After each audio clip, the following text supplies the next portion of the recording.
শীতকালে বড়া কিংবা পকোড়া খেতে সবাই কিন্তু একটু বেশিই ভালোবাসে। তাই আজ তোমাদের সঙ্গে শেয়ার করছি নারকেলের পকোড়া। এইটা বানানো কিন্তু খুবই সহজ। চলো তাহলে দেখা যাক। একটা নারকেলকে কুড়িয়ে নিয়ে তার মধ্যে লঙ্কার কুচি, হলুদ ও লবণ দিয়ে নিয়ে তার মধ্যে ধনের গুঁড়ো, লঙ্কার গুঁড়ো, জিরের গুঁড়ো এবং 3 চামচ চালের গুঁড়ো দিয়ে ভালো করে মিক্সড করে নিতে হবে। তারপর জল ঢেলে ভালো করে মেখে নিতে হবে। এরপর কড়াইতে সানফ্লাওয়ার অয়েল গরমে বসিয়ে দিতে হবে।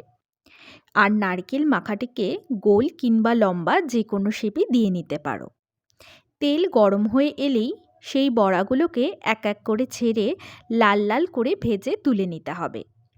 এই বড়াগুলো অবশ্যই কিন্তু গরম গরম সার্ভ করবে, তাহলে কিন্তু মুচমুচে ভাবটা থাকবে। আর সঙ্গে যে কোনো চাটনি নিয়ে নাও, ব্যাস শীতের এই সুন্দর সন্ধ্যা কিন্তু জমে যাবে। আমার ভিডিওগুলি ভালো লেগে থাকলে অবশ্যই কিন্তু ফলো করতে ভুলো না।